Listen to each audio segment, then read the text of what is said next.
Hi, Masters. Good morning or good evening, Masters.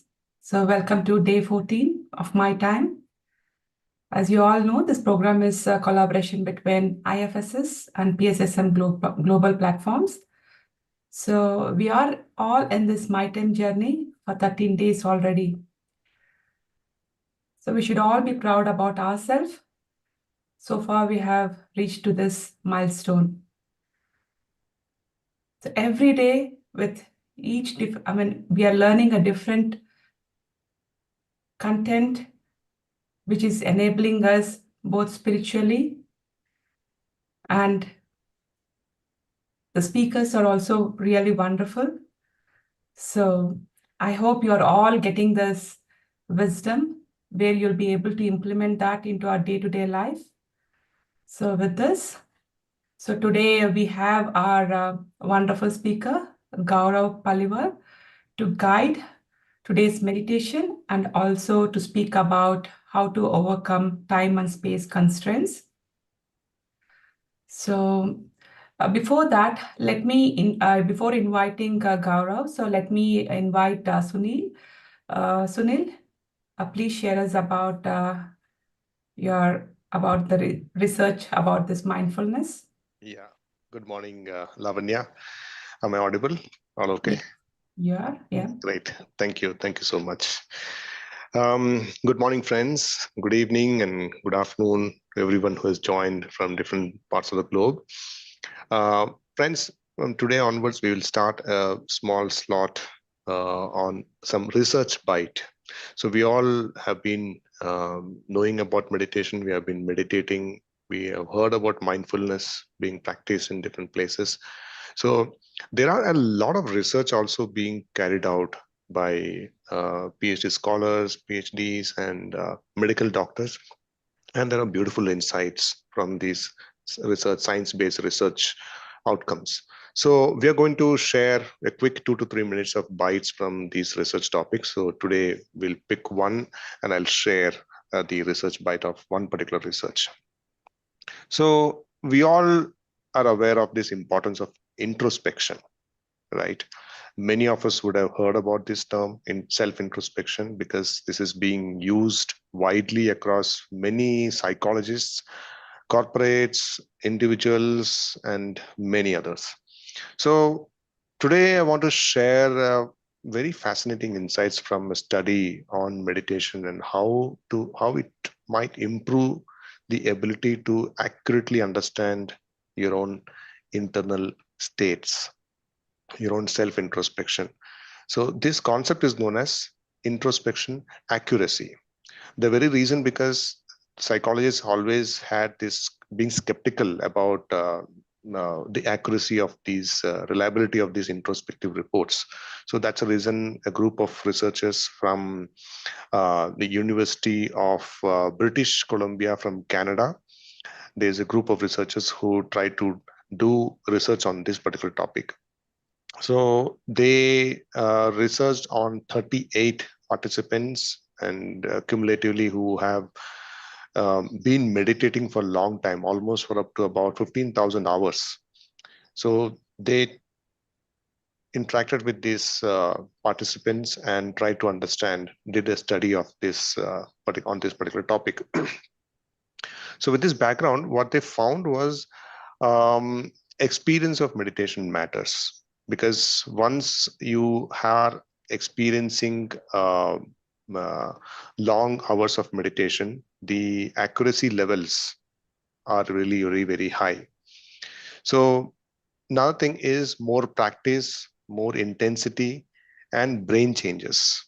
So when you say brain changes, they discovered that there are various structural and functional changes like insula and somatosensory cortices. These are all outer layers of the brain. So they showed significant changes once when these participants were subjected to different tests. Now, when I say tests, they were also subjected to tests of sensory levels from 20 different areas of the body, including brain and various parts of the body. So the researchers conducted in detail and found these details. So the they also found that when you compare this with the non-meditators, how is it going to be? So they found a significant change in these reports, and that is when they actually came with this finding that there is a strong correlation between a meditation experience on this introspective accuracy, with expert meditators showing a higher level of accuracy. Now, why are we discussing this and why is this important today? Because these studies suggest that the if you regularly meditate, practice, and you can definitely enhance the accuracy of our own self introspection, because uh, in while meditating we always dive into our own self. It's all about consciousness, it's all about self awareness, and there is a lot of changes in the brain activities as well. So overall, these improvements definitely is going to help in the long run. So this is just a gist. I'm not getting into the details of the research. We can still talk about it later. So friends, that's the importance of meditation. So every day we'll try to bring a bite of this research and share the insights with you. Thank you, Lavanya. Over to you. Thank you, Sunil. So before I hand over to our wonderful speaker, Gaurav, so let me just quickly introduce about Gaurav, few words about him. So Gaurav is an engineer by profession, and he is an experimenter by nature and so ritual by belief. He has learned yoga, kriyas over 25 years, and he has been practicing pranayama and meditation for the last 4 years. He has also followed Isha Foundation, that is Sadhguru's, and Pyramid Meditation as well. He has learned this in inner engineering in India and advanced meditation in Isha Institute of Inner Science, Tamil Nadu, USA. He has also spent the last 4 years researching about quantum physics to spread knowledge and awareness of meditation, specifically for youth. With this, I would invite Gaurav sir to guide us meditation. Thank you, Lavanya, and thanks all masters for joining, and all the team of IFSS for inviting me, giving me this opportunity. It's always a pleasure to be in this group. A lot of research, new ideas, and always, as I say, or we all know that you don't know what you don't know. So that's the whole thing, that how you can, keep your brain tickle and keep moving forward in your journey, whatever your path is. That's the beauty, that you can follow what you particular passion may be within this spiritual world. So we'll start with meditation, and we will get in steps. So first we will relax our body, then relax the mind. We'll get into deep meditation just after a brief bringing whatever your affirmation is in your subconscious mind. And to get ready, you can take off your glasses or wristwatch. Be comfortable. So, masters, let's close our eyes. Maintain a gentle smile on your face.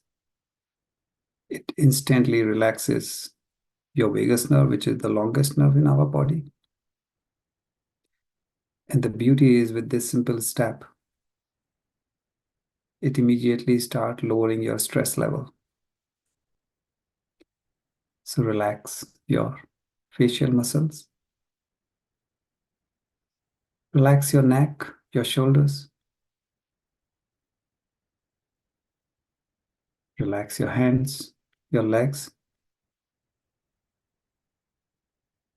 And keep your spine straight. This is important because during meditation,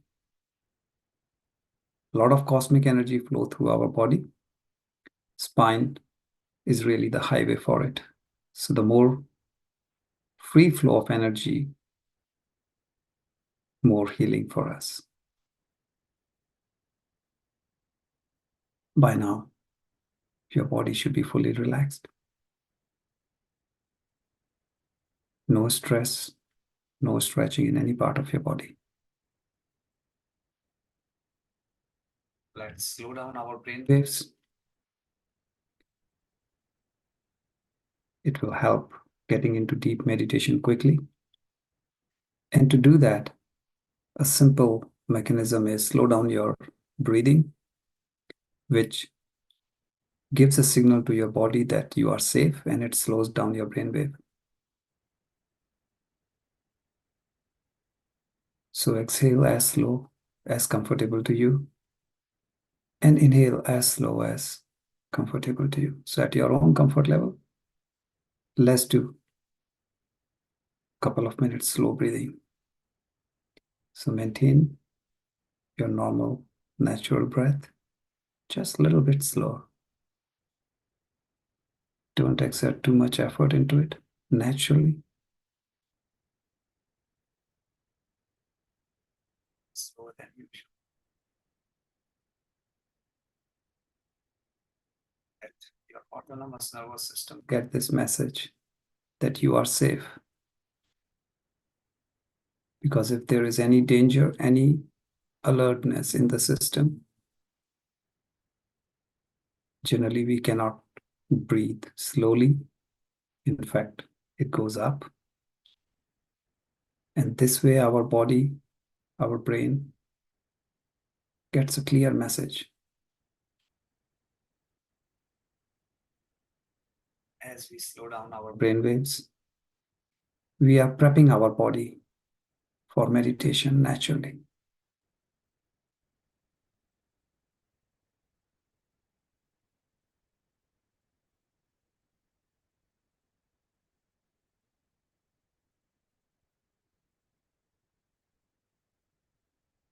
Just for 1 minute, visualize your affirmation as if it has come true. Just feel it,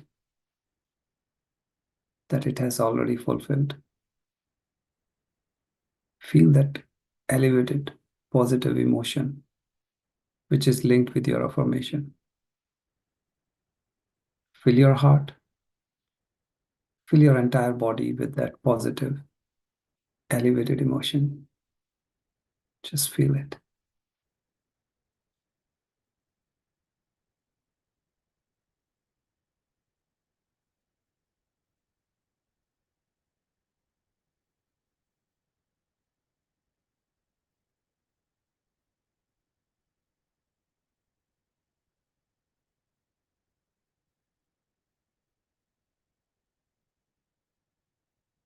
By now, you should breathe normally.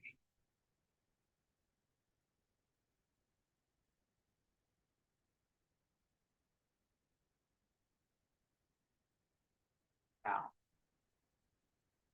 get into deep meditation. Dear masters, start observing your breath. As you inhale, as you exhale.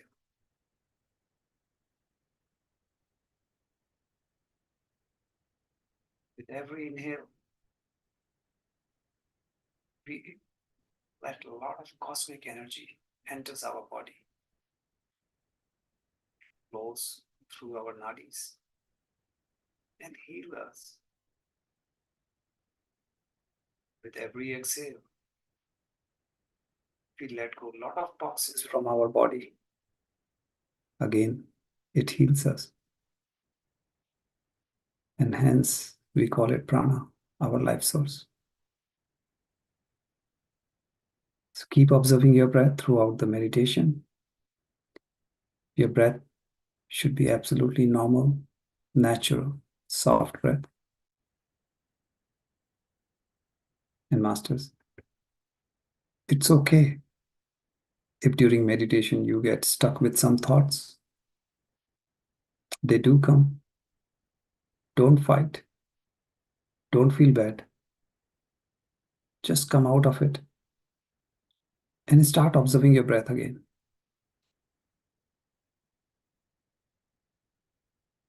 This way, we stay with our breath, our prana.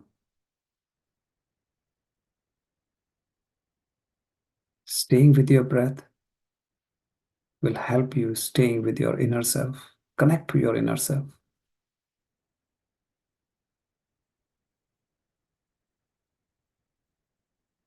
So we are not worried about what we're going to do tomorrow, next hour, or later on. We stay connected with our inner self.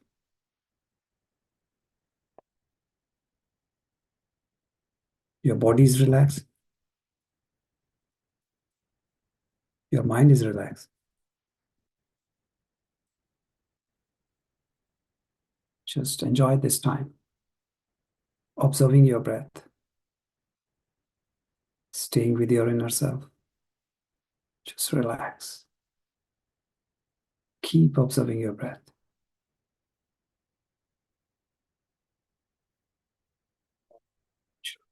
So,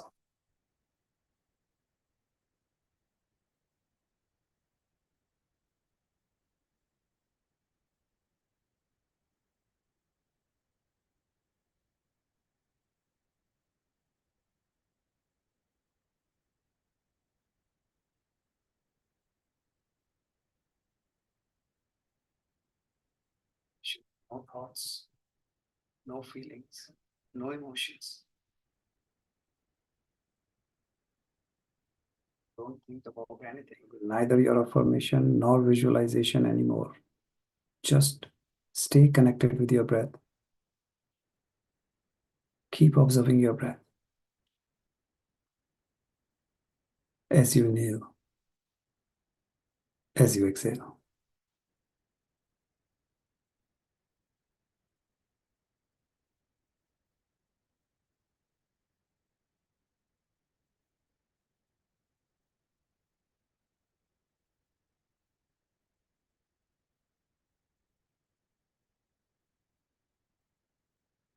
All will get benefit from the group energies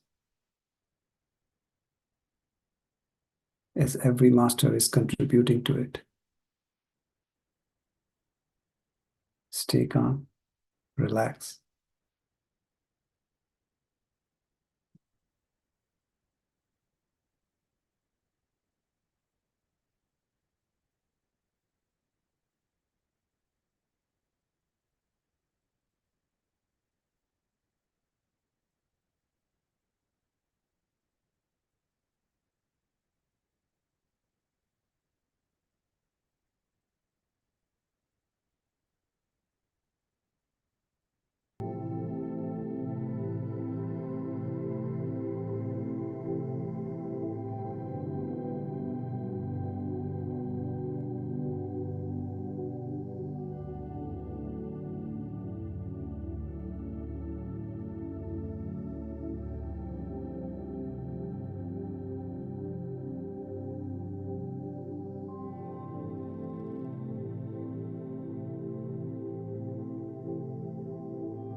masters. Let's rub our palms together. Place the fingers on your eyes for 5 seconds. 5, 4, 3, 2, 1, 0. Slowly, very slowly take the fingers off your eyes and open your eyes. Come to your normal self. Come to your normal environment.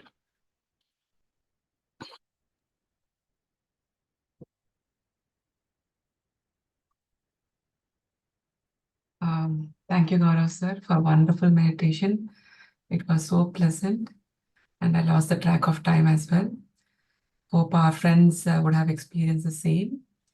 I'm really excited to know about how to overcome time and space constraints. Over to you, sir. So, masters, let me share my slides and then we will.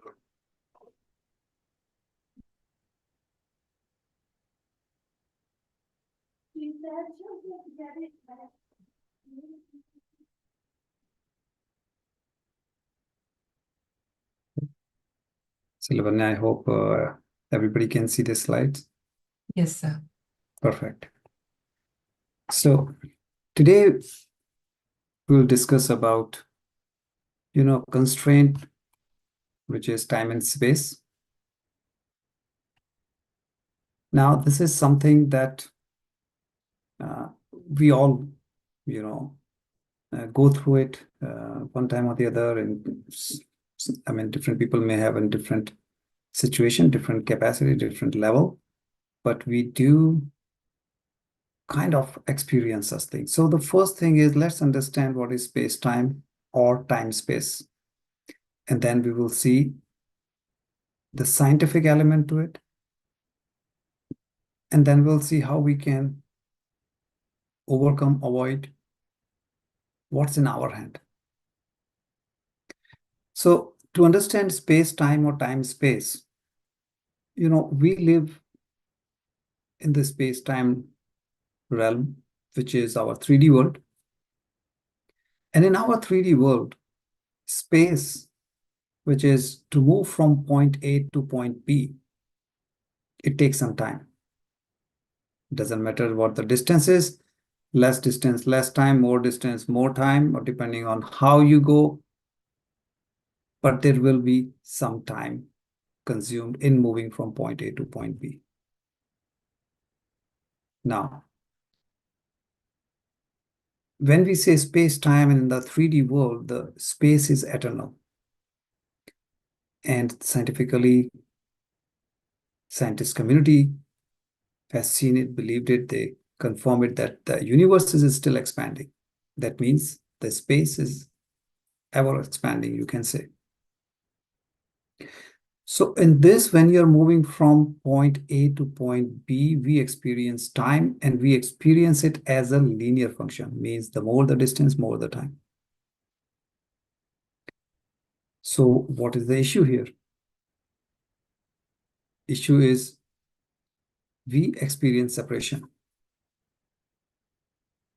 That means from A to B means I'm away or I have a lack because I'm separated. Brain think that, will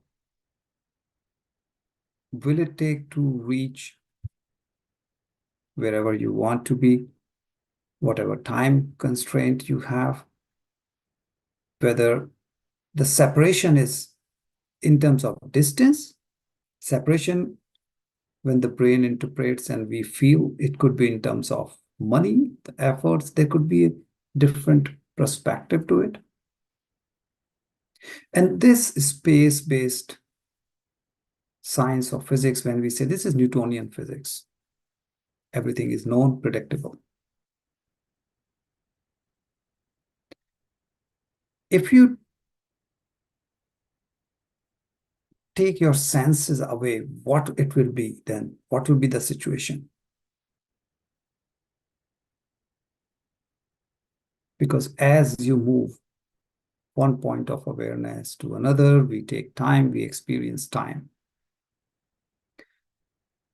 Many times we feel, oh, I'm away from my parents, I'm away from my kids. I'm like, based on the distance, this separation comes.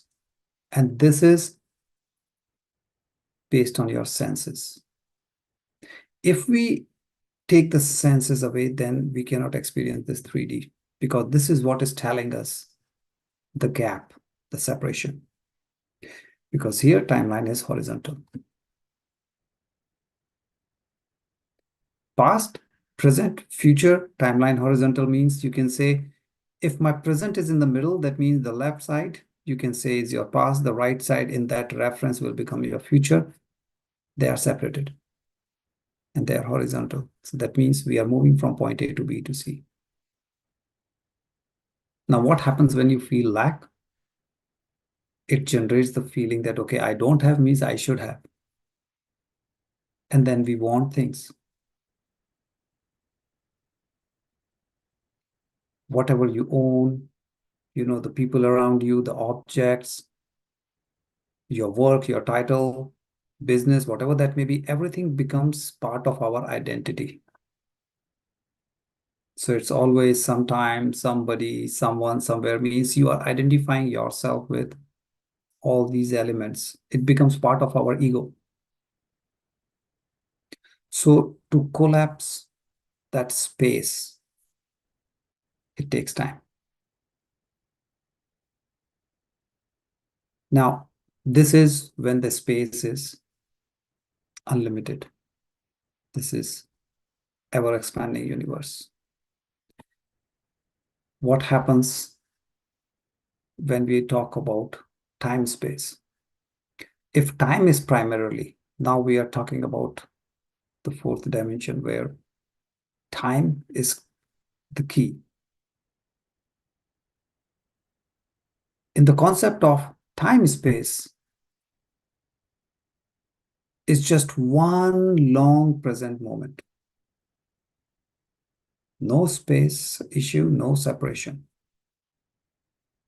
It's like one big present moment. So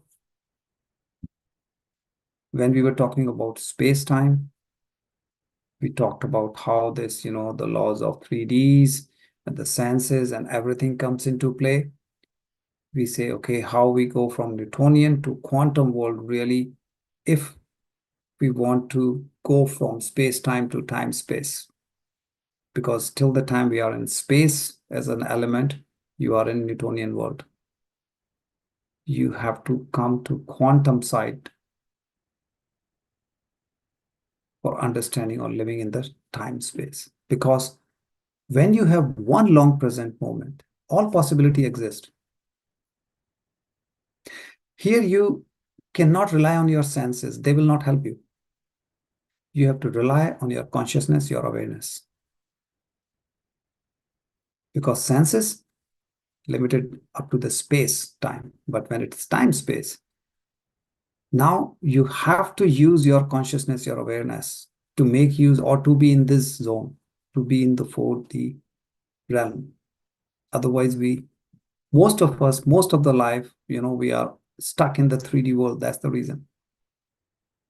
Unless you make the switch, not easy to experience it.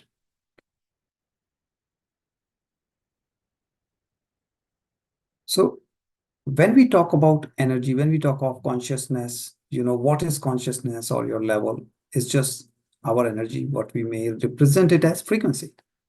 Slow the frequency, lower feeling. Faster or higher, elevated emotions. And that's why when we say we have to improve or raise our consciousness, in other words, we are saying change our frequency. That's how you improve your consciousness. From slow frequencies, we are trying to go to the higher one.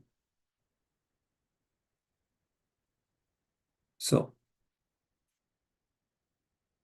unless you change your frequency, we cannot move.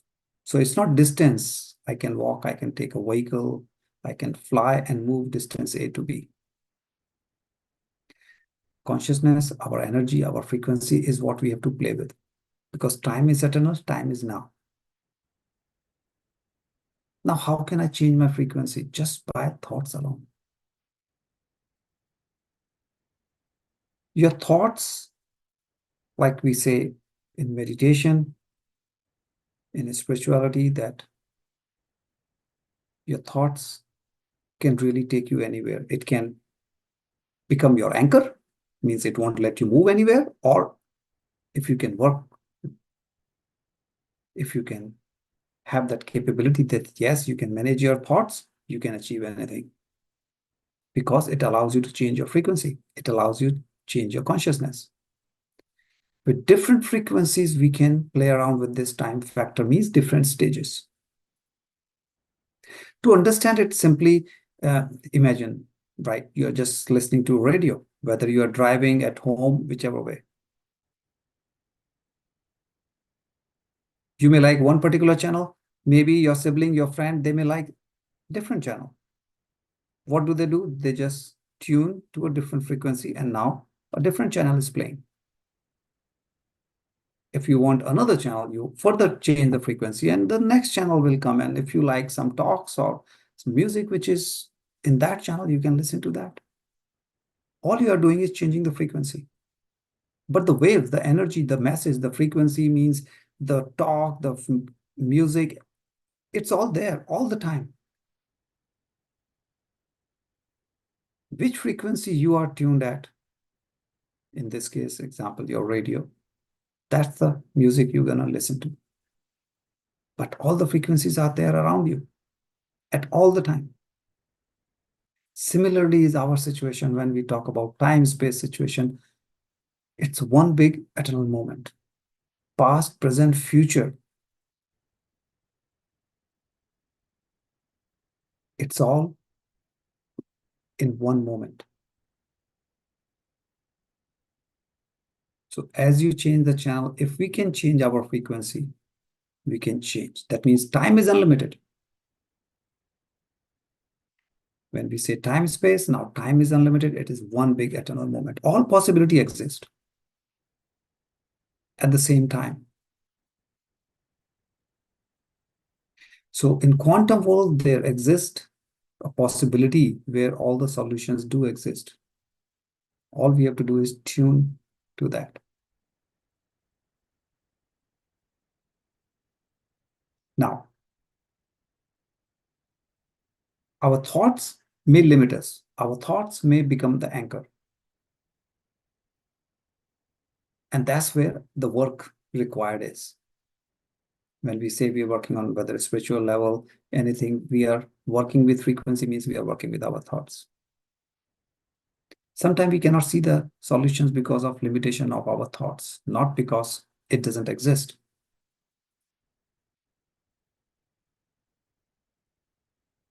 So if we can come to this level, again, how? Meditation, there are different ways, whichever way it works, whether pranayama, yoga, meditation, these are all the tools that, which is you can use for your sadhana and keep improving your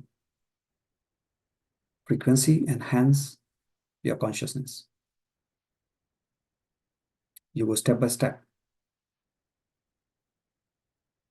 But we are limited.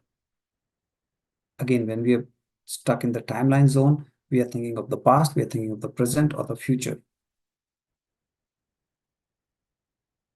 Past, even if it was good, it gives us pain.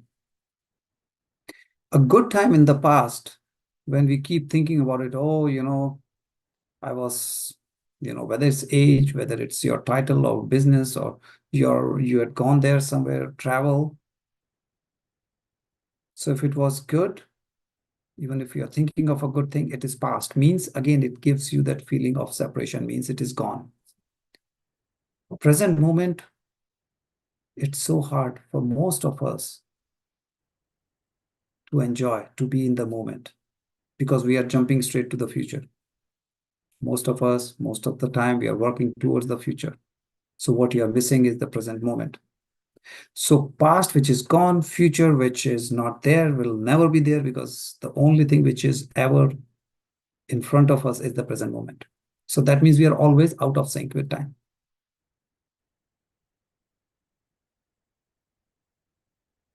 You have expectation from the futures, whatever from future you want. But that's just expectation. You are not in sync because you are in sync with the present moment. But are we really in the present moment? How many of us, out of 24 hours, how much time can we really be in the moment? That's a big question mark in front of us. So with respect to distance, I may have feeling I'm away, from parents, from family or kids, or I'm missing out the fun, I'm here or there. Or with respect to time, I'm stuck. I'm stuck because of my past. I don't like certain thing about my past.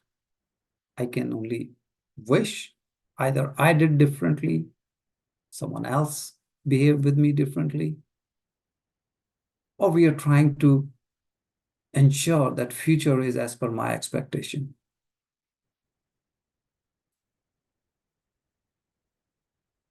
And this becomes our key topic, which is pulling us away from the blissfulness, from our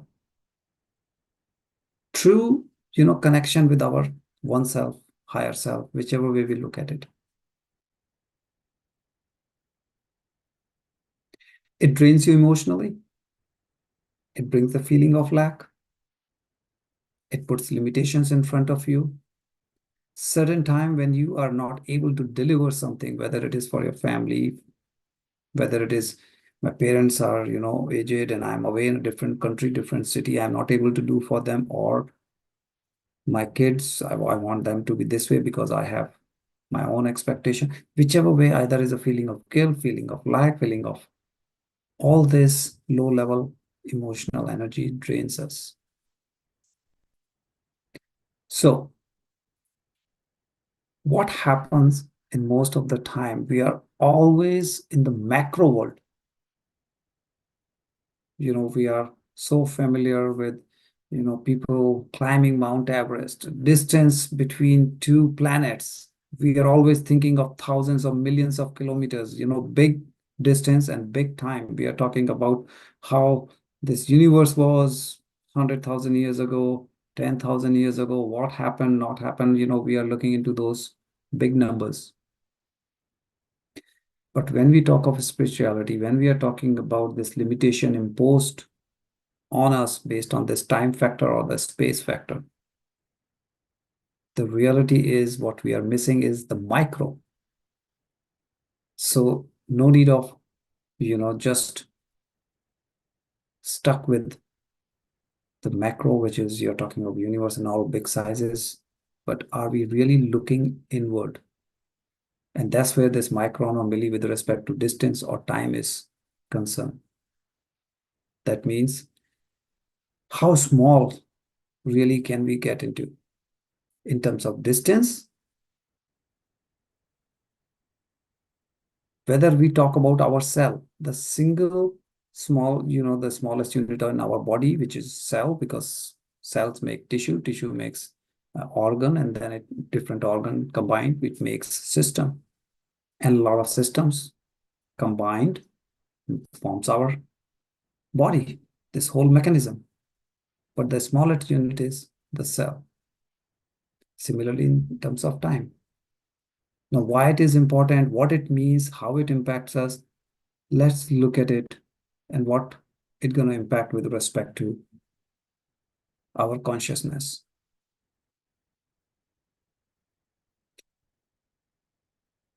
At the border of France and Switzerland, this is the biggest technological, if you see the investment, technological advanced equipment, if we say in the world, is this larger hadron collider. It's also called as LHC. What is this large hadron collider? What does it do and what's its significance? It's about 27 kilometer long tunnel, which is about 100 meters below the surface. It has helped us in observing new particles, subatomic particles, because scientists wanted to understand, the Big Bang, how this massive explosion that created our universe and all those things. That's how it started. They ended up finding new particles, and subatomic means like cell is the smallest unit in our body, atom. In general, we say the smallest unit is any particle. And within an atom, of course, we know there is electron, proton, neutron, but even sub means even smaller than those.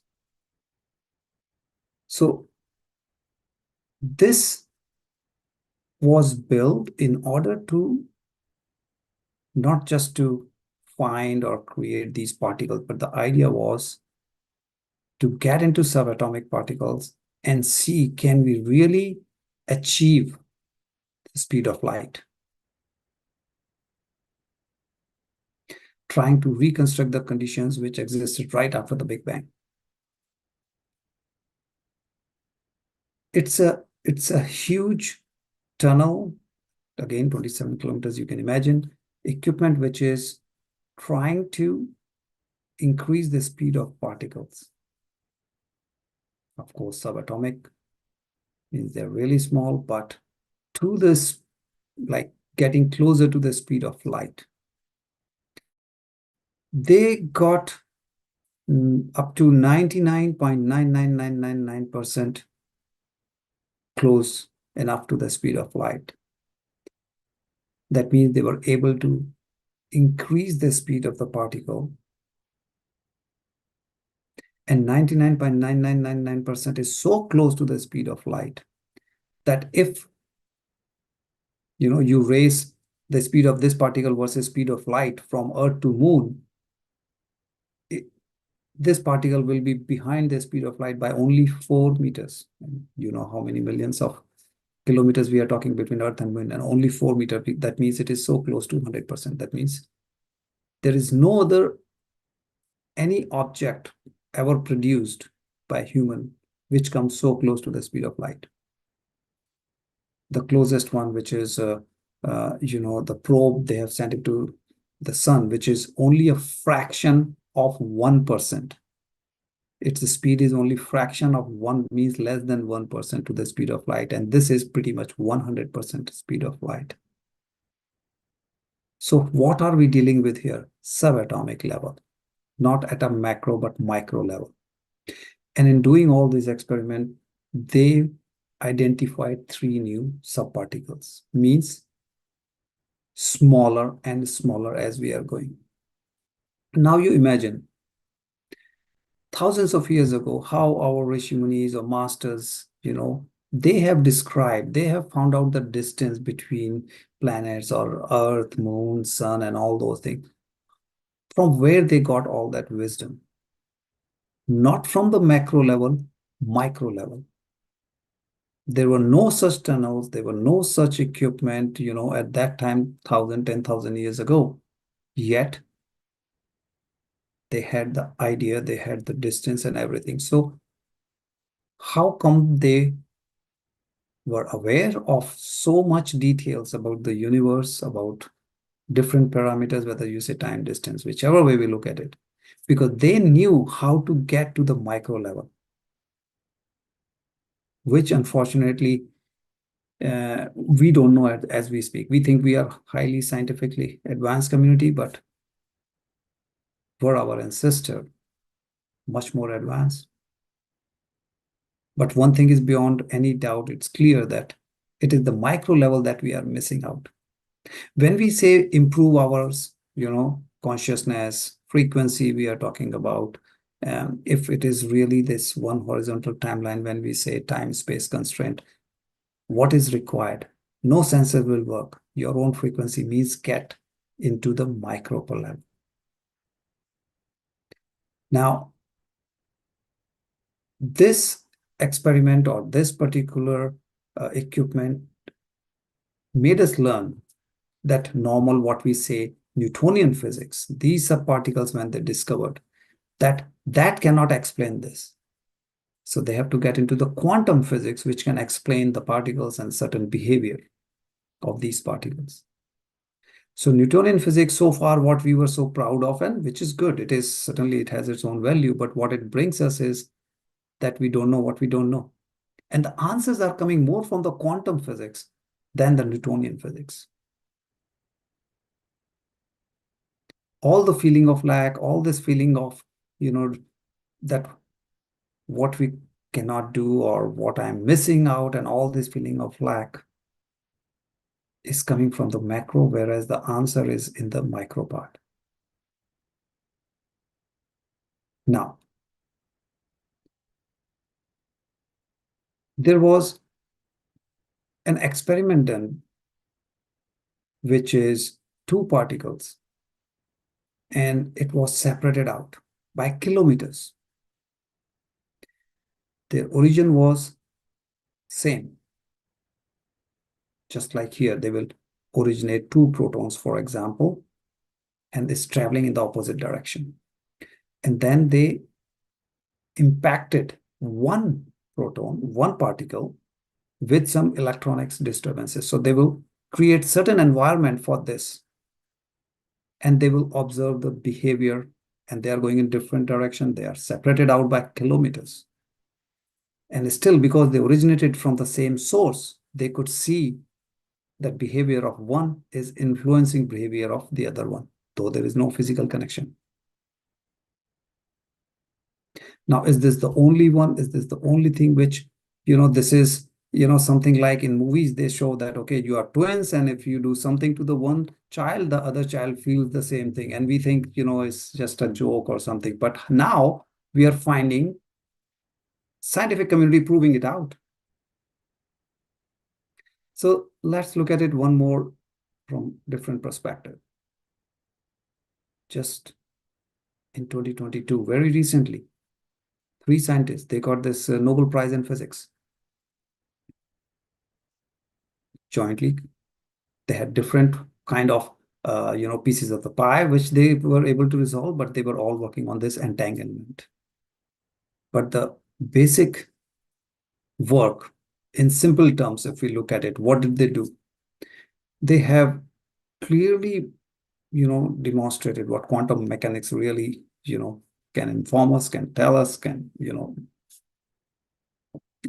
kind of get us to the depth of this whole, the micro level, that how two particles behave like a single unit even if when they are separated. That means they are starting from the same source, and they behave like a single unit even when they are separated. And when one of the particle in this entanglement pair determines, what happens to the other particle, even if they are far apart. That means if they are, separated, then they are independent. Why? Whatever is happening to one particle should have any influence on the other. This is where, you may have heard many times, feeling of oneness, this whole universe, our unified consciousness, we keep saying. And then sometime, if you wonder, how do I believe? How can we prove when we say it is one big, universal consciousness? We have billions of people on this planet. I'm thinking something, I have my own consciousness. You are thinking, you have your own. Even in this session, so many people, we have our own, and then the world. But yet we are all connected. Is it a theory? Can we prove these experiments, these things science is proving now? Again, go back 10,000, 5,000 years, thousands of years. Our masters had a lot of these things very clearly known. They were aware of such things. But now science is just proving what our masters knew long ago.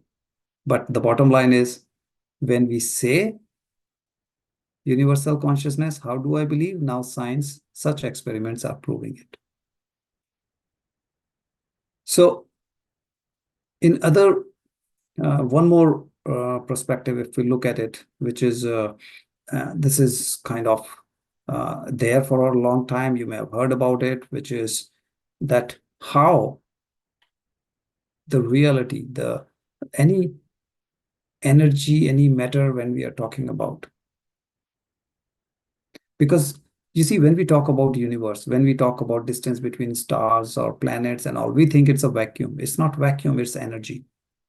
It may be dark, blackness, but it's not vacuum. It's all filled with energy. And energy is never alone. Energy, information, they go hand in hand. And that exists beyond this space and time constraint. So what is reality? It's both energy and matter. And how do we know, is it energy or is it matter? 3D is giving you separation, but quantum field, there is no separation. It's all about connection. That's why we say it's a universe. So it's a one big unified consciousness. You can sense it with your awareness. And hence, as we do meditation, as you do your sadhana, you're developing. It's not that you don't have. We have certain, you may call it power, or you may call it skill, you may call it capability of sensing that. But it is not known to us. And hence, with the meditation and all, we are finding it out. Oh, wow, I can sense it. Small example. If you are doing, say, for example, meditation for the first time, you may not feel anything. But after a while, as you sit in meditation, you have different sensation. Someone feels some tingling, someone may feel something else, or maybe in your, Agya chakra or wherever, doesn't matter. Where is that sensation coming from? Now you are connecting to that invisible universal field. Now you are connecting and sensing that energy. That's what the tingling thing is, whether it's inside your body or outside. So what this matter is, and the experiment was, and this was in US, and they were having difficulty in coming to for this experiment to complete. But to summarize it, what they saw, they couldn't believe it, that, okay, when they are observing, then the matter exists as matter. When you take your attention away from it, then it converts into wave or energy form. So that means all the possibilities are existing in the electromagnetic form, how they are turning, how this thing is in the quantum field, that it is weird. Like when you imagine that, okay, if I'm looking at it, something, it is as a matter, but the moment I take my attention away, it becomes in the wave form, means energy form. How can a matter, if atom is an atom? So to prove this, they did one experiment where there were two electron, kind of gun, which is emitting those electrons, and there were two slits in the screen. That means I have two openings in the wall, kind of, and I'm just firing electrons. So imagine you have, say, a tennis ball, and if you are throwing it out of any opening in the wall, you would expect that it will go and hit the wall against it like a screen. And then you can mark that spot where it went and hit the wall. So you will have some dots. If there are two such openings, you will see a band, two bands, wherever the ball hit, like it will be just a band. But when they perform this, and they were not looking at it, they just let the experiment run. The matter behaves like a wave. And when you have waves, you don't get one slit, you have multiple. Why? Because like you throw a stone in the water, any lake, river and all, and you will see the waves going, and then you throw another one and you will see the one wave is interfering with the another. Similar thing happens here. When it is energy, it goes in the wave and you have multiple interference. And that's what on the screen you see multiple bands on the screen, which is reflecting that in this case, it's not matter as a solid, it is wave energy. And this is where the observer effect phenomena was identified, proven. So matter is constantly changing its state. It's oscillating between matter and wave, matter and wave. And this happens at 7.8 times per second, so fast. Within a second, 7.8 times. So again, when we say that, okay, I want to improve my consciousness and all those things, micro level means going inward is so important. And that's where this, when we say of distance, not in thousands or millions of kilometers, we are talking about microns, means 10 to the power minus 6, means looking inward, inside the cell, inside the atom, because that holds the answer. Otherwise, we get stuck with our normal 3D zone, and we get that, okay, I cannot overcome the distance or the time. Now,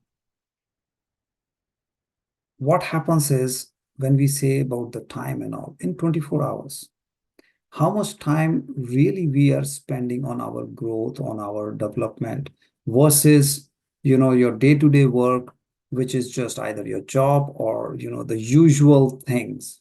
I'm talking about someone, I'm commenting on someone, which makes no difference to my spiritual level. It's just gossip, or it's just day-to-day activities.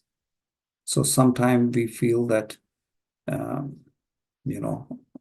so many years I've been doing meditation, you may be, or so many years I've been practicing something. So it all depends, not only during that 5-10 minutes, but the rest of the day, what we do. And this will really enhance, it will really take us to a level where your capability of overcoming this space and time constraint. And once you overcome, that means, yes, now you can create your own future. It could be as simple as, when we say, okay, I have affirmation and I'm, creating my own future, visualization, simple tools like that. Some people have success, some people are not. Where is it coming from? Your own energy level. Now, to understand it further, there was experiment done. And again, this was in Cleveland, Ohio, USA. And the experiment here was that there was a group of people who were sent to gym. And you expect that, okay, if somebody is going to gym regularly, they are doing certain exercises, they will develop muscles. But then there was another group who was just sitting, doing nothing, visualizing that I'm going to gym, doing exactly the same routine as the other group, which was performing real exercises and real activities in the gym. So yes, those who went, they got 30% impact on the muscle strength. But those who did not, they were just visualizing, they got 13.5 without doing anything. Another one was, it was just, related to like elbow and the pinky, because, day-to-day activity, you are using these two joints a lot. So this was specifically on these two. So they said, okay, on just one finger, the pinky finger, the smallest one. And they said, okay. So again, they found 53% improvement, obviously, if they were doing it, but 35% just by visualizing it. It improved the strength. So how come just by visualization I can impact my physical body so much? Because I did not do any exercise. But here, again, we are getting into the micro. That means you are getting into your energy, your own frequency, you are improving. And that is where we go above this constraint of space and time. Now, one simple thing on top of all this, yes, meditation, we know this may give you a reason to do meditation or improve your consciousness by learning, understanding, and being in the moment for throughout the day, not just for that 5 minutes, 10 minutes, 1 hour, whatever is your meditation. And the rest 23 hours, if we go back to the normal life, of course, you will gain, but the gain is temporary, or it may take a long time. But if we can stay in the present moment, then we know all these improvements or experiments, what it is suggesting is how really we can influence who we are and what we may want to become. Why some people are able to do, where is that strength? We all have the same strength. They are not special. They don't have any different capability, whether it is in their body, cell, tissues, organs, than any of us. We all have the same It's just who can understand and activate that feature, that, capability that we have. So the best way to predict your future is to create it. Why don't you create whatever you want? So what could be one more way that we can really, get into a zone where I can be what I want to be, whether I want to become a musician, writer, uh, entrepreneur, whatever can I be? So one way, when we are talking about visualization, affirmation, look into your life. Whatever is bothering you, everyone will have different story. In the past, this happened to me when I was young, or when I was in school or university, or whatever part of your life you don't like.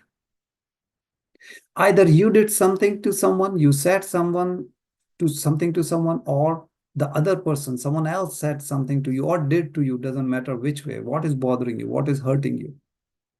Change the script. Live your life, as per the new script. Say, for example, you said something and now you even feel bad. Why did I say this to? I don't know what I was thinking that day. I was angry, whatever, and I said it. In your mind, change the script. Change the events as they happened in the past. So if you said something, erase it from your memory. Say, in fact, new script will say you went and you talked to the person nicely, or whatever that is. Just change it and live with that script. This new character, this new storyline, this new history will create your new future. Why? Every day, knowingly, unknowingly, that energy, that negative energy is pulling you down, draining you. You are stuck in the past. So either time is pulling you down or the space is pulling you down. Means I'm away, and again, with away, or I cannot do this, I cannot do that, means feeling of lack. Even in the example, when we say, oh, I'm away from my parents or this, even when you go, you visit your parents, say you are there for a week. Out of that week, how many minutes or seconds you were really in the moment with your parents? So it's more important that whatever we are doing, we do it fully, rather than always in a complaint or in the negative, means lack mode, that I cannot do this, I cannot do that. And every time the same story we keep telling us. You can create your new feature, just change the script. So if something has happened in the past, rewrite it in your mind that that never happened. Take that negative energy out from you. Forget the constraint that either space or the time, whichever way is happening, the past, gone. I have a new story. That thing never happened. And focus on the micro. Macro, in certain case, of course, it's important. But if you want to improve your consciousness, your frequency, start exploring the micro. And micro is inside you, not outside. That means you have to look inward, which we do in meditation. And this takes you to this unlimited potential, unlimited possibilities that we can explore. But you have to go inward. All these microparticles, whatever it is, they exist. It's just we don't know. We have all these capabilities of fine tune. Just like a radio, we can tune to any frequency. Your pineal gland is your connection to the universe. Look inward, get to the micro, as deep or as small as you can get into. Yes, life is important. We are in the family setting. However, in balance, start exploring the micro to overcome this time-space constraint.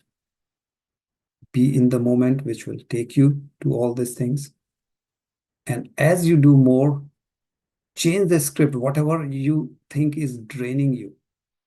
Say it never exists. It never happened. I never said this to anyone. Just change it and then live the life with that new script.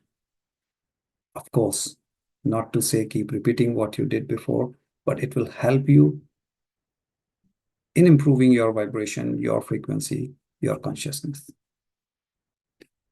So, masters, that was what I wanted to share with you, what has worked for me or what I have understood, how easily we can really change our future, our frequency, our consciousness, if we little bit being aware, use the science to our benefit, use the script to our benefit, and live this life freely. Back to Lavanya, if anybody has any question, I would certainly answer any clarification or doubts people may have. Thank you, Gaurav sir. It was really a wonderful session. So what I have learned is like you said that time and space is beyond our senses, which I felt really a good way. Okay, it's beyond our senses. And also I learned that quantum field is like invisible energy, and though it might be in a different color, where you and energies always go hand in hand with the information, and which exists beyond our time and space. And to keep our energies high, I mean, we get energies, high energies in meditation. So to maintain it, so we should always be aware of our thoughts, our emotions, and change our thoughts accordingly if it requires.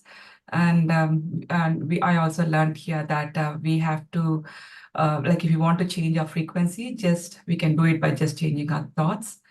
And also always start exploring in micro, but not in macro, to overcome this time and space. This is what I learned, and thank you, sir. And so I have a question here. So based on your personal experience, what has been the most challenging time or space constraint if you are faced, and how did you overcome it, sir? See, the biggest constraint, at least for me, was me myself, because whenever you are trying to change something, you're changing your DNA basically. You're changing your thought process. So the biggest resistance comes from inner self only. 4 things I was working on. So 3 came relatively easy, but 1 was very sticky. And so who's the resistance? You yourself. So as you work, 2 things come. First is, why should I change? Right. And then the question comes, how should I change? Why part and how part. If you have both the answers, then it helps. Then comes the real stickiness of just you, your ego, or your consciousness, kind of fighting with, okay, like you want to take a toy away from a kid, and kid is saying, no, I will not give it. So that's what happens with us human. The moment these things are clarified, and in my personal case, being an engineer, probably that's why I was too much into, why, prove it to me, show it to me that it works, that kind of scenario. Once that element is satisfied, there comes a time, which happened with me, that after a while, the urge of finding why or someone has to prove it to me started going down. And that was really something which helped me. Because once the urge is going down, means now you are, in a way you can say, surrendering to the universe, means now you are connecting. That means, again, you are getting to the micro level.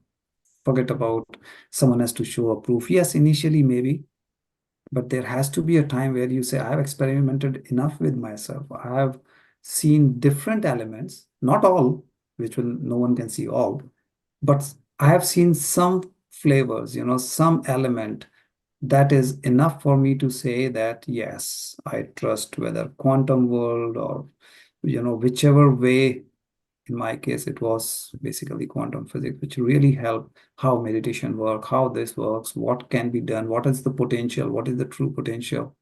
And then it's just what we say, the first 3 chakras. That's where we get stuck, and you have to overcome those human nature, whatever, whether it's a trauma, whether it is some guilt, whether it is some, whatever is, again, everybody will have different scenario, different issues to work on. But whatever that stickiness is, only you can identify, no one else can. because only you know what's bothering you. So that part of knowing, understanding myself that, okay, whether strength or weakness, this is who I am, and work with that. But that acceptance is very important, because without that acceptance, sometimes we fool ourselves that, yeah, I've understood, or I'm doing this, but you are not doing. So that tug of war is okay, but then continue, don't leave it. Eventually, your soul, the universal consciousness, your effort, they will all come.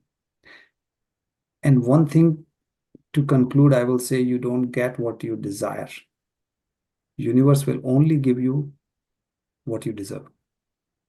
So it is absolutely true. And it's not a bad thing. I don't want people to think, oh, okay, so, there's who will decide or not. No, what it means is my frequency ready to receive that or not? If I'm not ready, universe will not give me. It will let me continue work, more work, come to a level where I can handle that, and then go to the next step. There's no point talking about, PhD material to a grade 5 student. There's no way student will ever understand what even you are talking about. Forget about, digesting or making use of that information. It's useless. Similarly, universe will give you, but when you are ready for it. Thank you, sir. One more question here, sir. So how important is mindset in overcoming time and space constraints? And what mindset shifts do you recommend?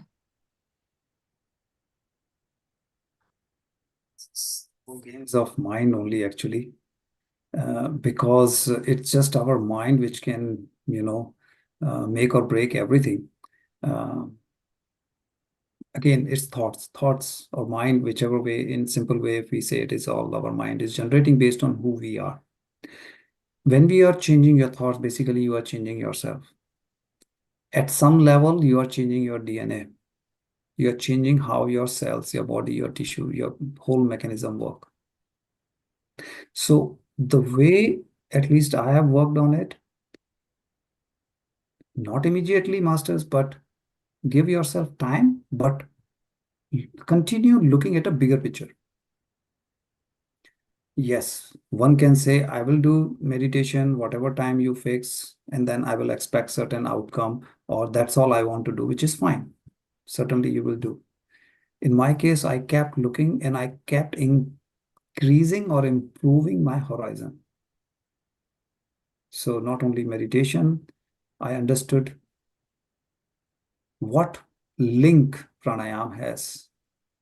Then yoga, and yoga means stretching. I'm not saying the entire yoga, because yoga is like an ocean, right? Just stretching part of the yoga, how it impacts my body, my mind, my thoughts.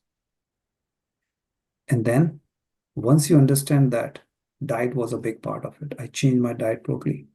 What you eat, how frequently you eat, what time you eat, there's a lot to diet. So alone meditation can get you there, but these are, like you are increasing the energy or your engine capability or capacity. So now you're going faster. So that's what I mean by looking at a bigger picture. Means as you feel comfortable, don't just stuck with one element. All the elements around your consciousness, around your spirituality, keep improving those elements. And diet, your lifestyle, is a very big part of it. And when you do these two, your lifestyle and all your spiritual, this part, yes, things will come more naturally to you. Forgiveness is not easy. So understand, don't just accept just because someone says you should forgive. So yes, every week, at least 10 to 20 hours I spend on research on different topics for my own sake. That helps me in expanding, or the broadening the horizon, and understanding how these different things come together.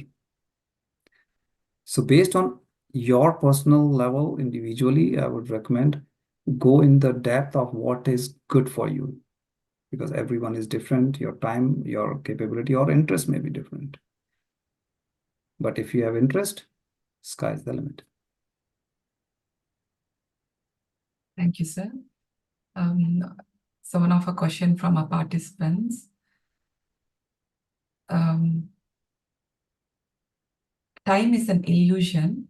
It's a question from Sandeep Kumar. Time is an illusion. Can you explain that a bit more, sir? See, again, time you can see from two different perspectives as what we were talking about. Either you can take it as space-time or time-space. So which one is primary? When we are in the space-time mode, 3D mode, then space is the main, which is, your ever-expanding universe. And if you can go to the 4th D, which is time, space means time is your key. When time is a one big pause, that means all the past, present, future is just one vertical line. It's no more horizontal. It's a vertical line. That's where when we say all the frequencies are there, wherever you tune, you can get to that level. So when people say time is an illusion, again, depends on who says. That could be one factor. You can, switch to the 4th D, and then you will see that time will not pose those, what we say, anchor, right? Like distance poses the anchor that, okay, I'm away, I have a feeling of lack. Similarly, time does too. But if you overcome that, that means you're not thinking that, oh my God, I'm at this age, I've, only so much life left, or I have to get this thing done by this age, or whatever that element is. Time is putting pressure on you. When you overcome that, one thing is certainly key, at least from my perspective, from my own experience, is what is more important, your spiritual journey or your life as a materialistic or as a body human? So you are catering to your body or your spirit, means inner self. If it is your inner self, then don't worry about the age or anything. It really doesn't matter. Some people, they can do within a couple of years so much progress in spirituality, whereas someone can spend whole life, but you are divided. You are all over the place. Your progress will be less. So first, I think decision should come who you want to cater to, your physical body or your soul. If you are catering to your soul, not just that, okay, it's a cool thing, it's a right thing to do, and this is what everybody says. No, you have to really come to that conclusion. The moment you are convinced and you are aware why, what, and all those, then the time factor will go away from your radar.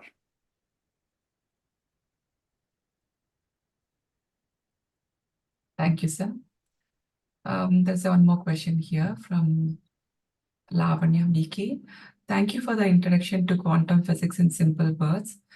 While you did call out that we are living in a familiar family setup world, how easy have you experienced the forgetting the earlier experience, which will take us to a micro level? So again, this is something which is very rewarding, but we cannot jump directly to it.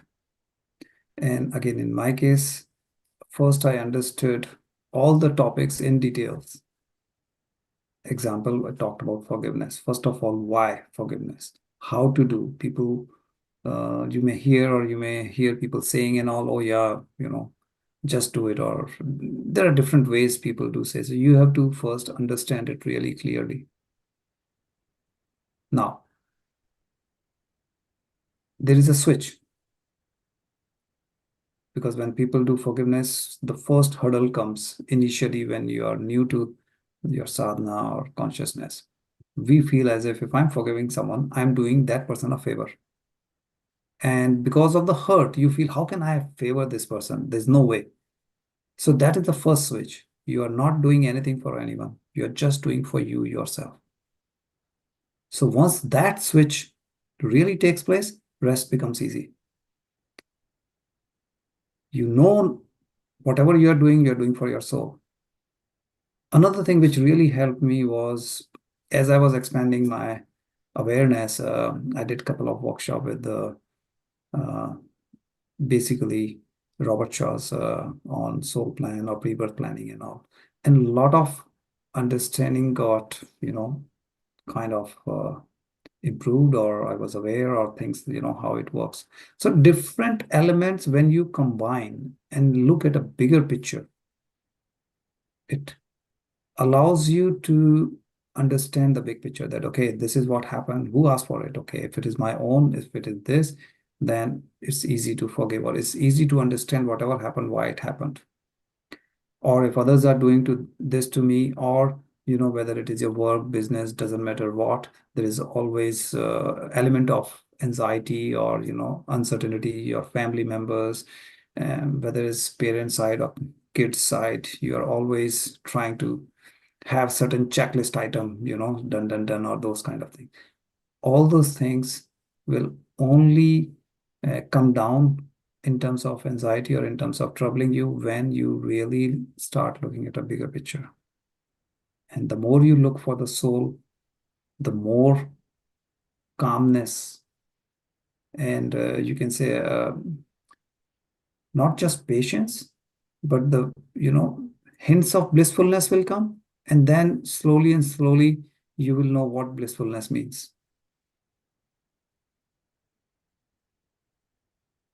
Thank you, sir.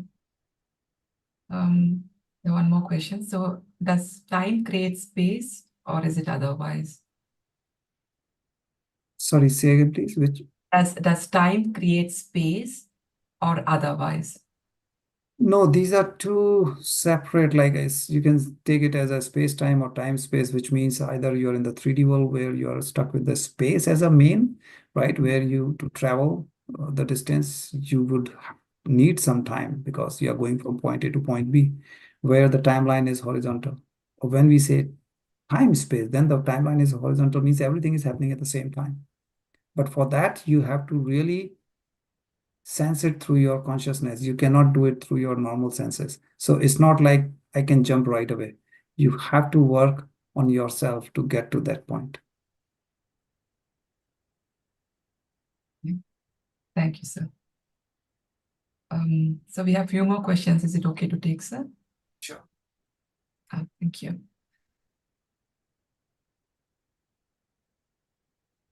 So it's a question from India.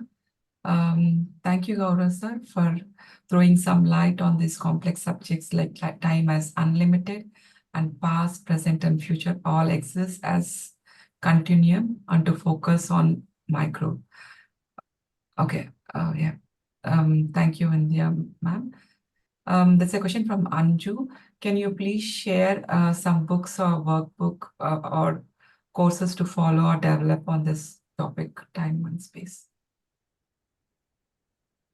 See, in this case, for the book or the workshop, it will really depend on the individual, which part of it really you want to get to, because there are so many subtopics, and the more we understand who we are, means just understanding yourself is the real key factor here.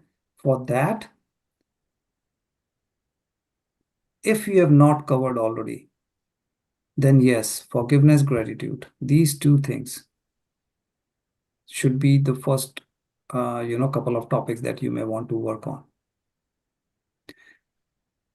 To understand the bigger picture, after this, try and understand soul plan or pre-birth planning. It will help you in understanding whatever is happening, why it's happening, and all those things. And keep working on yourself, means understanding yourself. Only you can say, okay, these are my characteristic. Characteristic means, okay, I'm fearful of this, or I'm always anxiety I'm having because of this, whatever that thing is. It's not that anybody is working on 50 items. Generally, the soul works on only a couple of emotions at any given time. So try and understand what's happening in your life. What's the indication from universe, and then pick the topic and go a little deeper in those.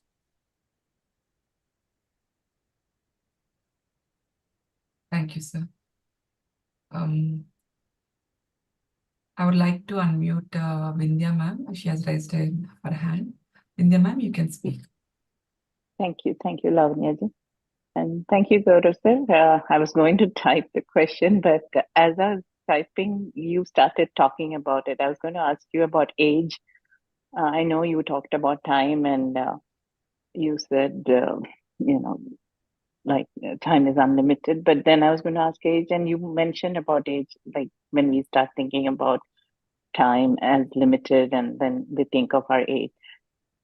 Um, It is hard. I mean, I understand when you're trying to stay focused inward and we are working more on our soul, not about just the limited time we have with this body.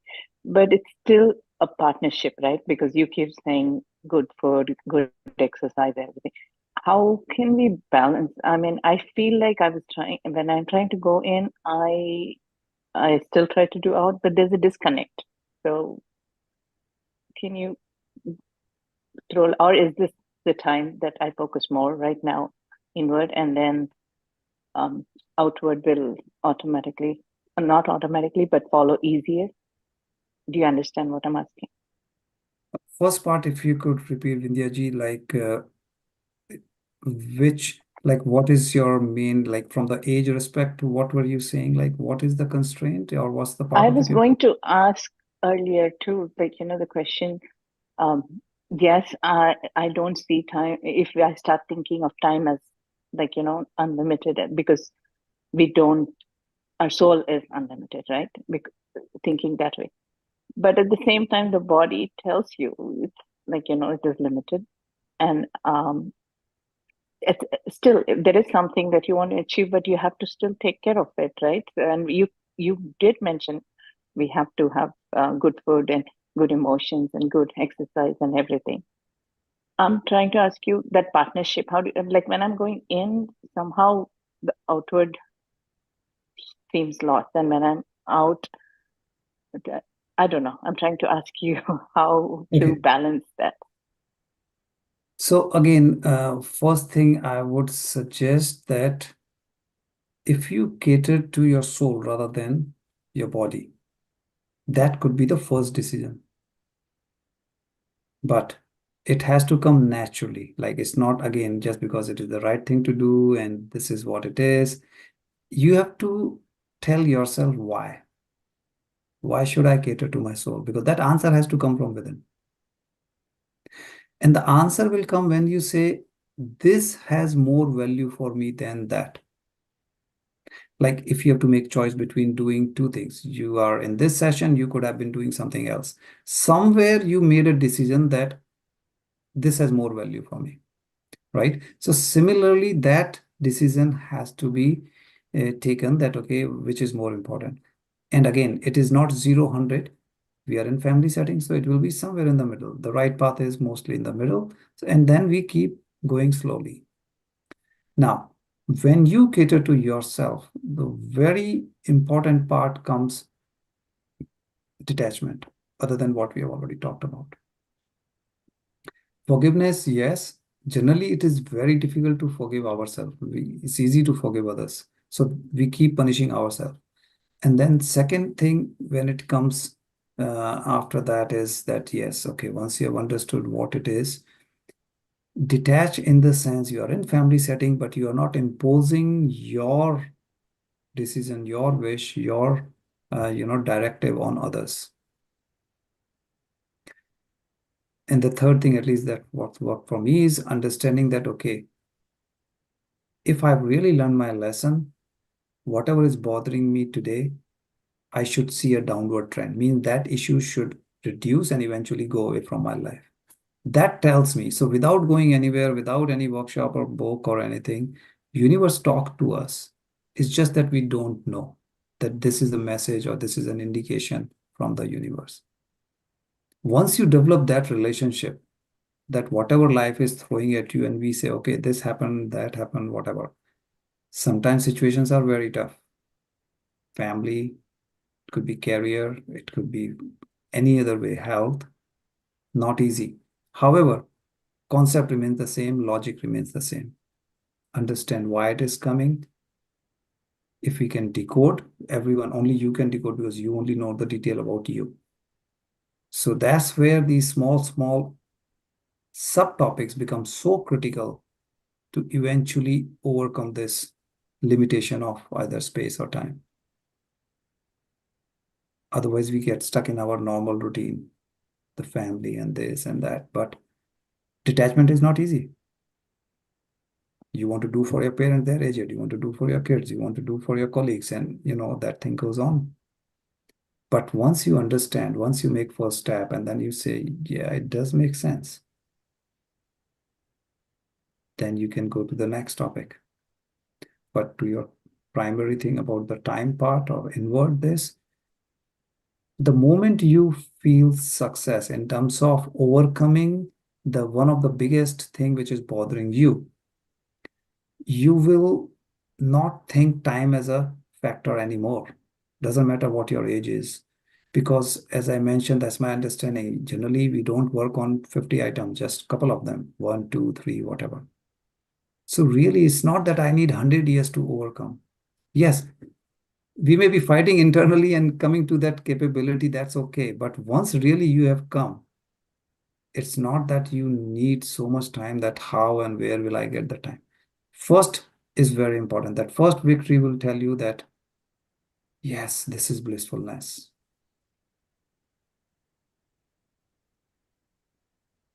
Thank you. Thank you, Gaurav. Yeah, I think I do have the conviction, that I want why I'm doing what I'm doing. But at the same time, just still struggling with trying to focus more and more within. Like you said, you have to raise your frequency, and it all seems to like I have to put in more effort to raise. Then the universe, when I'm ready, I think maybe things will show up. See, like we were talking before, universe will give you when you're ready for it. When you, not just because you desire it, just I want, but when you're ready for it. So when a person will be ready, yes, it could be subjective, but there should never be a fear that what if I'm not able to complete this or in anything. So continue, take universe as a friend. The universe is never trying to punish anyone. That's how I play with this game, and let the universe give the indication. If I can decode, fine. If not, I keep continue and then wait for the next message. But don't doubt yourself. Let it take time, doesn't matter. Thank you. Thank you, Gaurav. Welcome. Thank you, Vidya ma'am. We have one more hand raised. NL Wahate.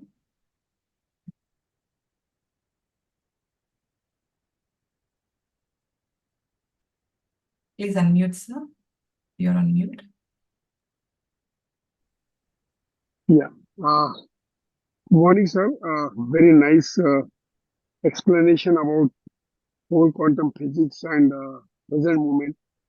I just one place I got stuck with that experiments, what I explained, double slit experiment, and even otherwise time space, how it works.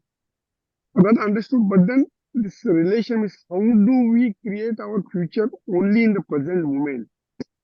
How does this possibility only happen in the present moment? That I'm not able to link it, means, not clearly understood how does that experiment has the relation with the everything happens only in the present moment. If you can throw some light on that, it will be great. Sure. So see what happens. This whole game is the game of energy. And sometimes we feel how it is happening. Now, a matter switching between energy and matter at such a high rate, right? Means so many times within a second. When I see my hand, I see something solid.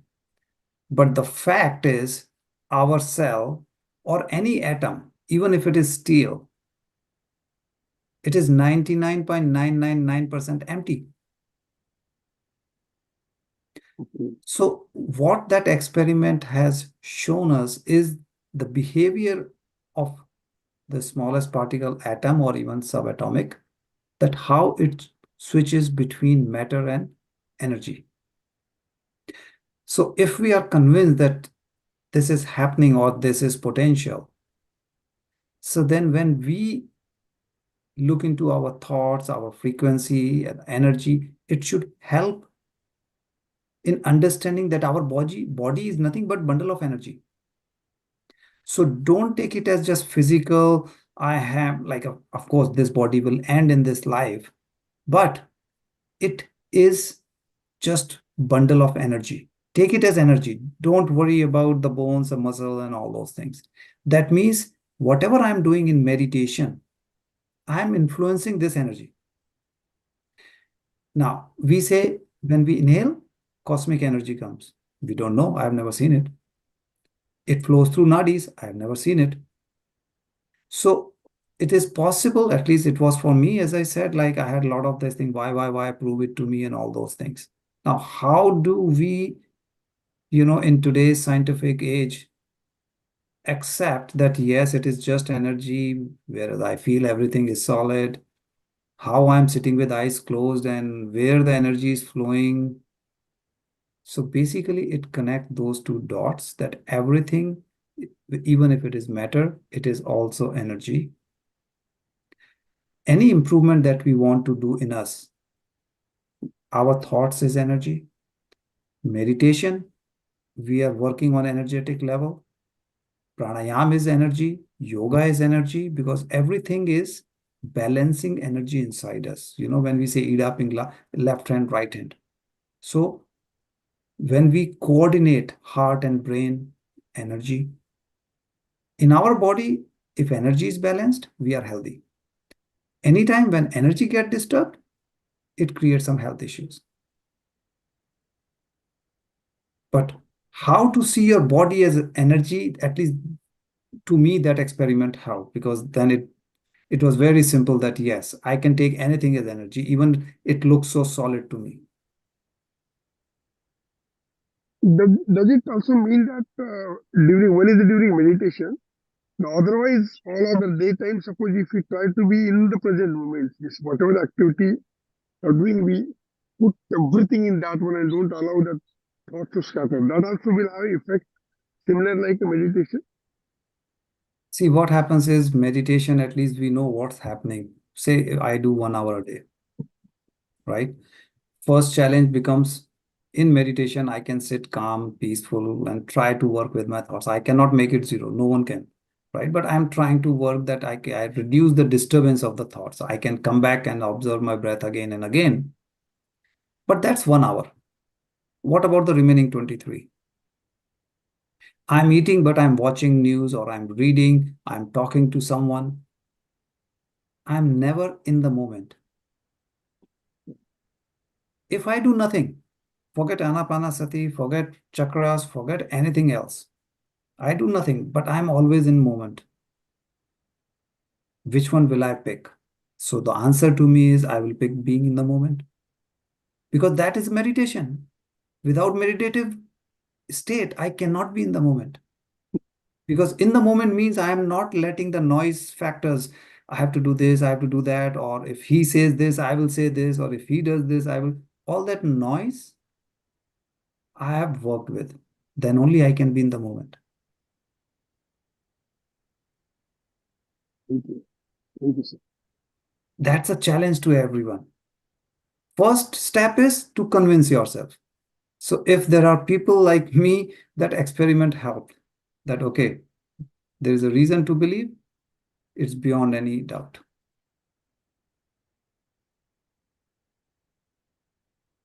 Thank you, sir. There's a question from Raji. Is it possible to spiritualize our daily activities of material life? Absolutely, because otherwise we cannot exist. We are in family settings. So certainly we are not suggesting go to Himalayas and only then you do meditation. No. Stay in the spiritual world, but in the family setting. How you can bridge this, gap or these two streams together. And the simple thing is, again, decide who you are serving, your soul or your body. Typically, we say divide your time 8 hours, 8 hours, 8 hours in a day. Of course, you sleep, so whichever way you divide for yourself, for your family, and of course for society. So whatever you are doing, that doesn't mean family should be neglected. No. You have to do what your responsibilities are. But there is a difference. Like we were talking just now about detachment. Doing your necessary thing for the family is one thing, but dictating everyone that I am the head of the family, do what I say, that's a totally different story, which is away from spirituality.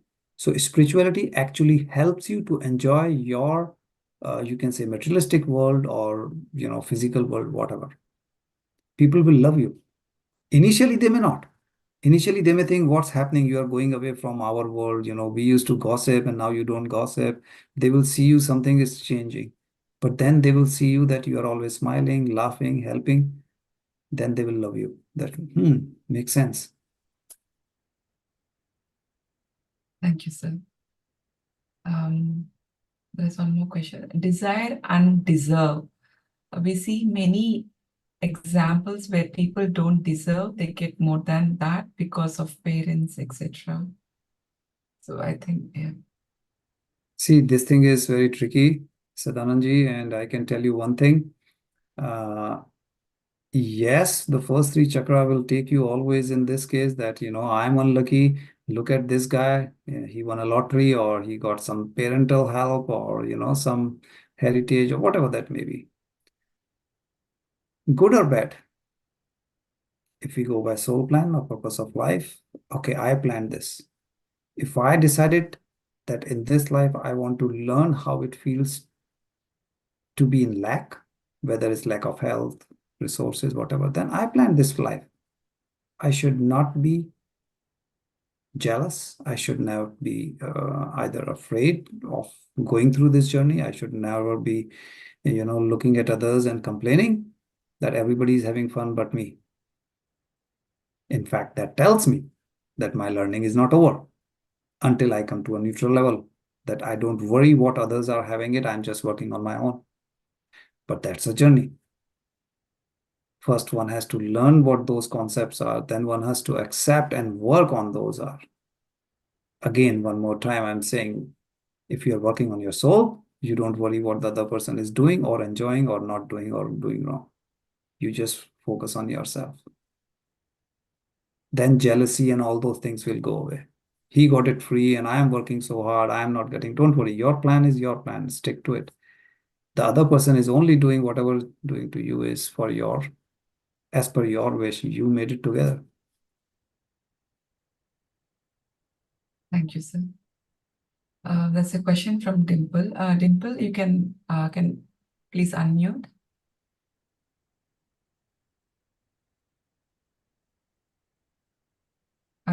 Yeah.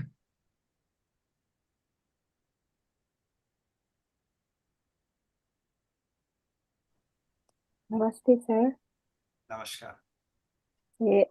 My question is that sometime when we get angry all and sudden, what happened to us? Like why we do that, and we can't control, and we just wanted to get rid of our anger or somebody, and whoever in front of us.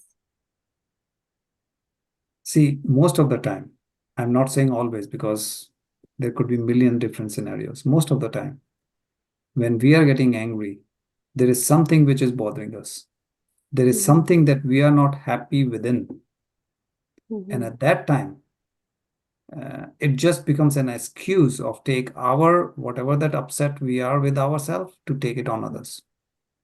So if it's my child, it's doing with me, and she's grown up, understand, but still she's doing that. What should I do? The way you said, it's something in her, maybe in her exams, stress or something. So I don't know how to handle. So again, it becomes a little more complicated if we look into, say, soul plan or pre-birth planning perspective, right? If it is a contract between two of you, there is something that You decided to learn through the other person, and you requested to the other person, hey, behave like this with me so that I learn that. Right? I'm just giving a theoretical example. I'm not saying this is in your case because I cannot with this limited information, but this is the concept. So when that happens, we stay in the complaint mode about the other person. But if you pause and say, whatever the other person is doing, maybe I requested it as my pre-birth planning. What could be that I want to learn out of this? Say, for example, theoretically say, okay, maybe I wanted to learn patience. That's why I requested someone to, keep poking me, keep, do this, so that I learn patience. If suppose that was the case and you improve your patience level, knowingly that I'm working for my own soul, I'm not worried about XYZ, you will see the other person's behavior will change automatically without you doing anything. Why? Because now you have learned patience. If that happens, then you know you are on the right path. You are in the right direction. Keep Yeah, I improving. am. But I was like this, I was young and lots of responsibility on a sudden. Like I was angry all the time. I didn't know what's happening. If my in-laws or my parents says, calm down, I didn't understand. Now I understand. Now I don't know. And I go through those things and I suffer, I cry. Now I understand what's happening to her. But now again, it's her own experience to learn now. It's her experience, maybe, the way I See, experienced it. you can only work on yours. Don't worry about the other. Doesn't matter whether it's parent, kids, or anyone. Otherwise, it becomes interference. Oh, okay. If it is yours and you improve, their behavior will change. Okay. Right? If it is their own learning, then they have to learn. They have to learn. That's what my question was. Sorry. Absolutely. Okay. Well, Thank you so much. Thank you, Dimpleman. So another question related to this anger management. So how to manage when you are in angry mode in reacting to something? to me, same thing I would repeat that I take it as if it was my soul plan. I have requested this person to be angry with me or behave like this so that I improve whatever I have to. Then it is my request, so why should I be upset with anyone? As a pre-birth planning, I have requested agreement between the two souls that, okay, behave like this. Right? So this is a very simplistic, like one element to it, but there is always a lot, but then you have to know more details. And individually, everybody should dig and see, is it just one person giving you this kind of hardship? Is it coming from different direction? Universe telling you that, okay, patience is what I need to work on. It could be communication that I need to work on. It could be that I have to accept people as is, right? Because I have my own biasness. It could be thousands of things. That's why one has to see and observe and understand this message is coming from universe. What could be that my soul wants to learn? Understand again that we are nothing but bundle of energy. Everything is possible. Only thing is identify, and if you are ready, work on it. But again, you have to look inward. Don't worry about outward thing. Thank you, sir. Now I would invite Sampath sir to talk few words. Yeah, hello, sir. Good evening. It's a very, very challenging subject. Thanks for bringing it to my time, participants. I know it's late, but I just wanted to quickly give an experience of mine, which even before coming into meditation, when I was working part time during my college days, I got a job in a paging service company. And that was my first day after training, where I'm supposed to listen to the callers and send the message as a pager message to people. So I sat and I started taking the calls one by one. I thought I have taken calls for 30 minutes, but I realized I was on calls for 7 hours. I didn't know that I was when people forced me to log out. Then I saw out of the window that it was already dark outside. So I was, after my logout, I was in a shock. My perceivable of, I perceived it as 30 minutes, whereas it was 7.5 hours. How did this happen? So that's when I realized that when you are totally in the present moment, you lose track of time and space. And one thing that can keep you totally in the present moment is, whenever you are involved in something which you totally love, you are passionate about, which you are enjoying, that can make you get lost in the now. So a lot of people have asked a question like, deserving and desiring. The moment I feel that the moment you love yourself enough to do things and be involved with the things that can keep you totally in the now, you deserve everything. That's what I feel. I just wanted to add that as my experience. Now, coming to my doubt, if you can see my the profile picture, Lavanya, can you see that DP? Yes, sir. Yes. Yeah.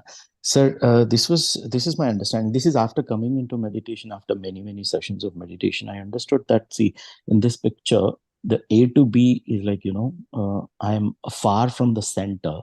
And maybe I can, for example, we can consider that as a physical dimension.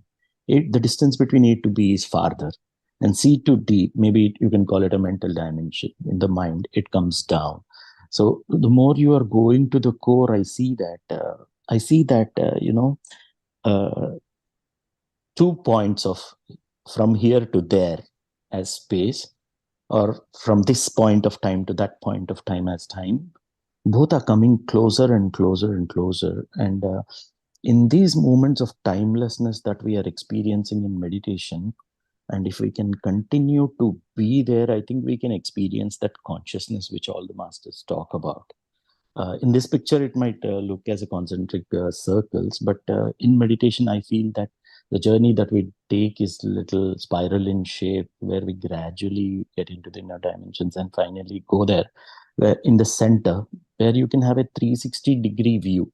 And maybe that point, this is only my assumption. Once you are there, maybe you have access to all the past and all the future. Otherwise, the astrologers like Nostradamus of 14th century, how could they see the Twin Tower collapse and talk about it, which happened in 2001? So all the seers, I think I go to that point. I mean, is my understanding close to any correctness? That's what is my question, sir. See, as far as this understanding, I would say, depending on your soul journey so far, right? That brings the level of understanding of a person. So no two person may have the same concept or understanding, then it's still okay. That's my take on it, because no two soul will have exact same journey. Now, typically, the mind is so creative. If we say, hey, close your eyes and feel the white light coming, or feels, or imagine this and that, the brain start imagining immediately whatever the person is guiding it to. So the true thing is, when without any guiding, without anything, if you are sitting in meditation, you are observing something, then that is reflection of, say, your soul connection, or the level. Anything is okay. This is such a vast thing. No one in one life can ever experience everything. Even yoga is such a vast ocean that in one life for one person to do everything, I don't think that's feasible. Because it has so many elements, so many dimensions, so much, like even meditation comes as a part of yoga. I mean, trueness, right? We just think yoga means just asanas, but that's not true. So what you're asking in terms of your understanding is right or not. Imagine, or let's put it this way, we don't know what we don't know, right? Anybody can talk about certain thing based on so far what you have observed or learned or understood or read or seen, kind of thing. Tomorrow you may have totally new experience and your horizon will increase. So as the day and the week and the year, or soul maturity goes up, your capability and your maturity, your experience keep going up. Wonderful, sir. Thank you. Thank you for answering. And when Patriji asks in meditation to cut the thought and come back to breath, is it like cutting the thought? Is it cutting the time and space dimension, sir? No, in my understanding, it is just leave the thought alone. Don't try to fight with the thought and start observing your breath again. That's my take on it. That means Yeah. I'm in meditation, thought comes, Yeah. I don't have to fight. I don't have to say, no, no, no, I will push you or crush you. No, just leave it. Say, hey, you are a guest. Okay, just wait. I'm coming back. And then you leave the thought over there. You come to your breath, start observing your breath. And after some time, again, some other thought comes. Same thing. Leave it. Yes, sir. Keep coming Yes, back. sir. One final question, sir. When Eckhart Tolle says thought separates consciousness, he says thought separates consciousness. Can you, if you wish to just talk about it in this context? That's my last question, sir. Thank you. See, again, it again depends on, like, just based on these words, if I have to comment, or there is a lot more, but as a bigger picture, your thoughts is responsible for everything, good, bad, or ugly, whichever way we put it, right? Negative thoughts will take you towards negativity. Positive, elevated emotions will take you towards positive energy. Your consciousness is your energy level. So depending on your thought, you are either improving or even going further down. So to improve your consciousness, your energy level, you have to work on your thought, not suppress, not control. You cannot control, you can work, you can manage. And as we keep improving our energy, and that's where, this whole body as an energy concept comes, your comfort level to deal with your thoughts will keep going up. Wonderful. Thank you. Thank you so much, sir. And my question of last year of 369 is still due, sir. I'll catch you. I reminded you in Dallas along with Shibu. I'll get that answer later, maybe. And I've thought about it so many times, because I know my reply was that it's a session in itself. But basically, this is just Tesla. It goes back to the Tesla concept and what he used to, I mean, that's what people say, that how he has understood the value or the power of 369. And with respect to different phenomenon, different way when you connect the 3, 6, and 9, how it appears, like Fibonacci, how different, like when you look at any image of universe, right? You typically see that Fibonacci kind of concept, typically a chunk or flowers, or there are in nature so many representation of that. Similarly, 369, about that how these numbers, if you work with, can really enhance your, you can say, consciousness. That's what Tesla did, and that's where his mind, or that super capability came. That's what people say. Got it. Thank you. Thank you. We'll have an exclusive session on this for sure. Oh, I look forward to that. Thank you so much for answering. Thank you. Pleasure is on mine. Thank you, Sampath sir. I think we're done with our questions, sir. Yeah. Thank you so much, sir, for your patience and time. And you have answered our questions so patiently, and you have enlightened us with our topic, which is a complicated topic, time and space. I hope we have got knowledge about this, and we would try to apply and see to overcome this time and space. Thank you so much, sir, for your time and efforts.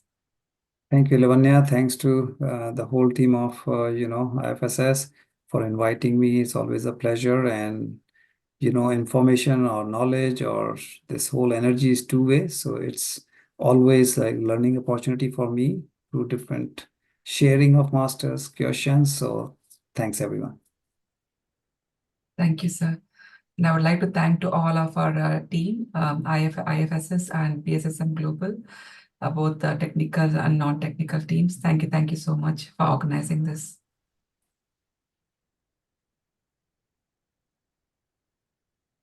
Bye. Thank you, sir.